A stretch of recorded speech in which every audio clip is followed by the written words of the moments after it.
Hey guys, welcome back. So today's video, I'm not even sure exactly what I'm going to call it yet or title it, but basically it's going to be a hybrid of a few different types of videos. First part is going to be product or haul updates, and then the other slash is current favorites and fails. I thought this video would be a good time to just sit down and chat with you guys about some current products I've been trying out and what my thoughts are on them. And most of them, no, not most of them, maybe half of them I hauled recently in the last few weeks or so.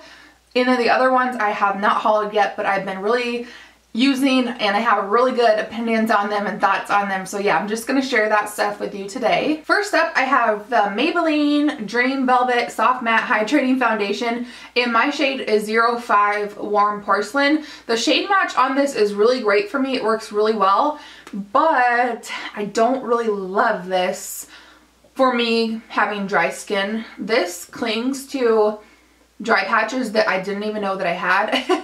It does not really look good on fine lines and wrinkles, like right here and here.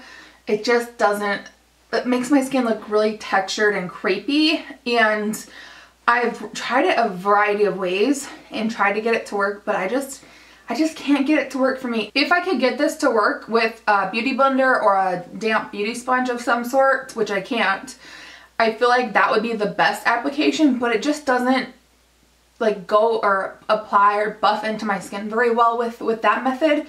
So the only method that I can get it to actually get a decent application is with a brush like this. I've tried a lot of different brushes, but this is the one that I've gotten to work the best, and this is the It Cosmetics.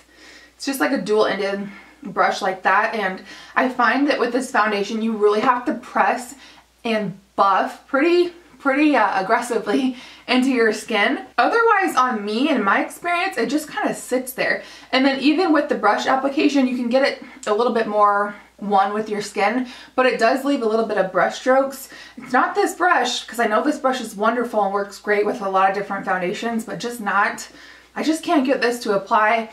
And when I can get a decent application using the brush, it just looks bad. It really ages my skin. Like I said, it looks like I have a lot of texture and really brings out the dry patches and fine lines and wrinkles. So this was a no-go for me. The coverage on it was really good though. It was like medium full buildable coverage, and I was really hoping it would work because of the soft matte hydrating foundation. The hydrating word is key, but unfortunately this was a fail. Another foundation new from the drugstore that I had in a recent drugstore haul video is the L'Oreal Lumi Cushion Buildable Luminous Foundation. I have mine in the shade Warm 2, which is light ivory. This is the warmest or the lightest warm shade. If you're not familiar, they have W for warm, C for cool undertones, and then N for neutrals. So if you haven't seen this, you open it like that, and it has a little puff that I don't use the puff with it. I'll tell you more about that. And then you open it up, and there's the foundation in like this little spongy cushion, I suppose is what they call it. This foundation is absolutely beautiful, and I highly recommend it for dry to normal skin. You probably won't like this if you have oily skin because it is very, very dewy. Unfortunately for me, the lightest shade, the W2, the lightest warm tone shade, is too dark for me, which is really sad.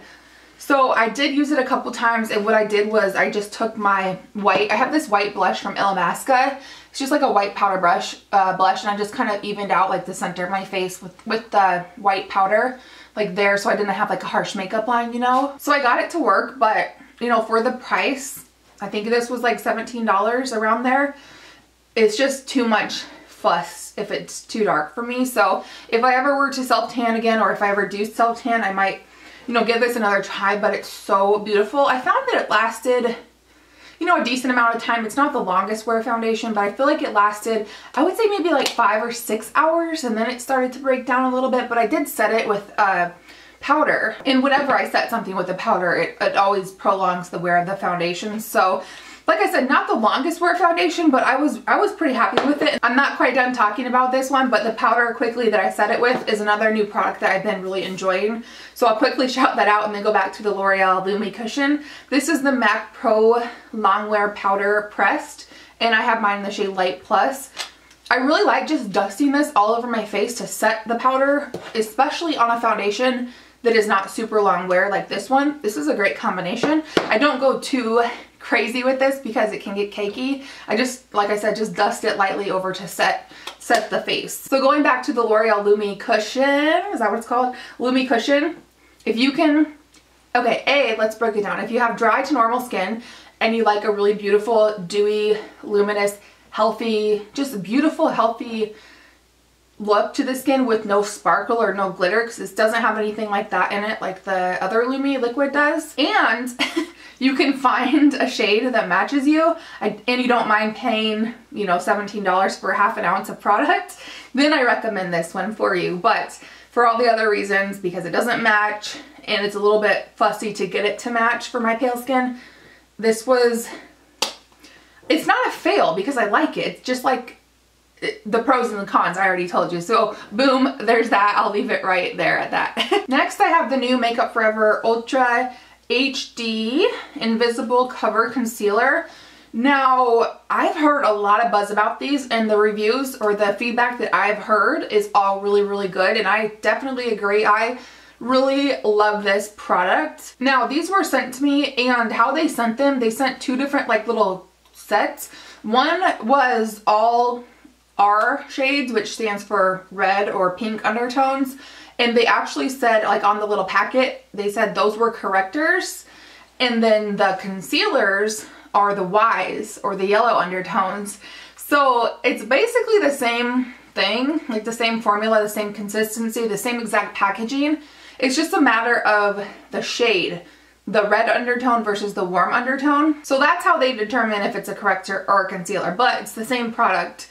So I don't think you necessarily need both unless you really just want to correct and conceal.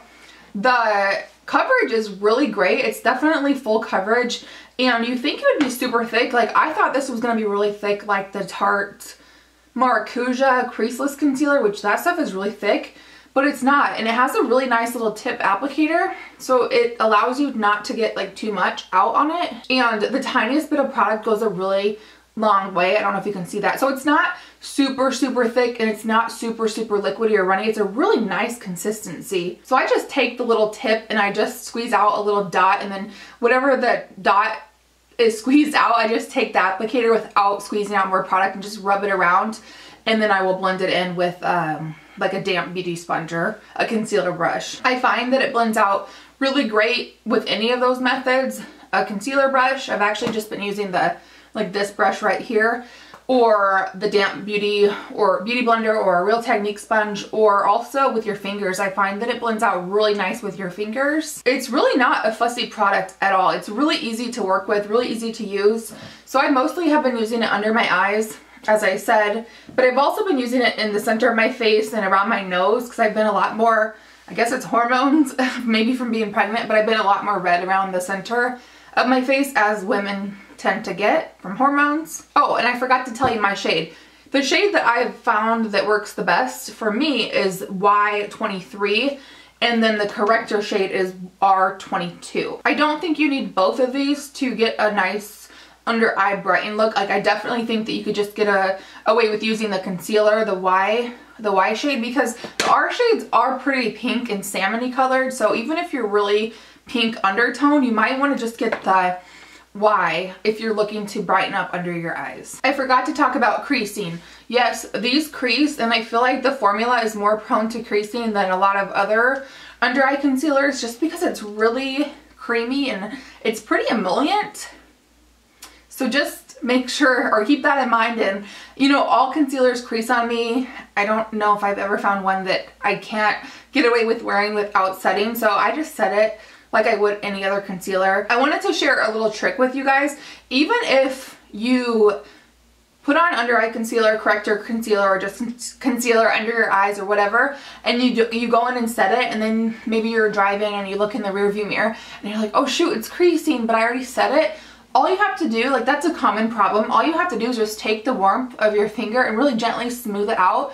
You're not like wiping away the coverage or the product, you're really just smoothing that out, and that will actually pancake it down and help to set it back in place. And after you do that trick, you should be good to go without any creasing for the rest of the day. That's a trick I learned from the Laura Mercier makeup artist that I did training with back in the day when I worked at Sephora, and it really does work. Next, I have some really amazing affordable gems of eyeshadows. These are new. They're by J-Cat Beauty, and they're called the Blinkle Shimmer Eyeshadow, which is kind of a funny name. Two colors specifically that I've been using and loving are this color here called Tangerine Light, which is like a paprika, just like reddish copper color. It's so beautiful. And then the other one that I love is Honey Amber, which is, I mean, that's a great way to describe it. It's like this beautiful, just like bronzy honey amber color. They did a great job with the shade name. These are amazing, and I cannot imagine how intense these would be on if you applied them wet, like with the Fix Plus on your brush and then applied them.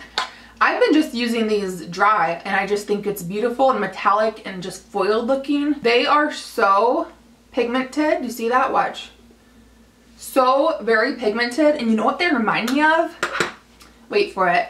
They remind me of my beloved Kat Von D Metal Crush eyeshadows, which you guys know I am obsessed with those. They really give the Kat Von D a run for her money, and the Kat Von D are $20 I think, and these are $4.99. These come in 12 colors, and I really want to get all the other neutral colors that they have because they have some really like intense colors.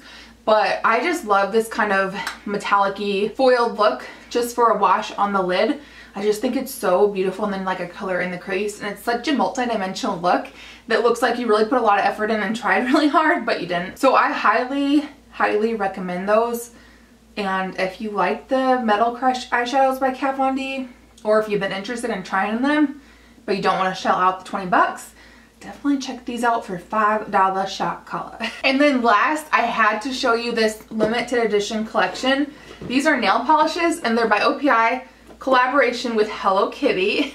So the Hello Kitty collection here, there is 12 colors in the line. I'm not all 12 of them are my favorite because I haven't had the opportunity to wear all 12 colors. I'll tell you my favorites here in a second, or my favorite so far. But there's a lot of different varieties of colors. Like you would think that they're gonna be all like pink, like Hello Kitty and super girly, and you know, most of them kind of are. But there are some really fun, every one I pull out is pink.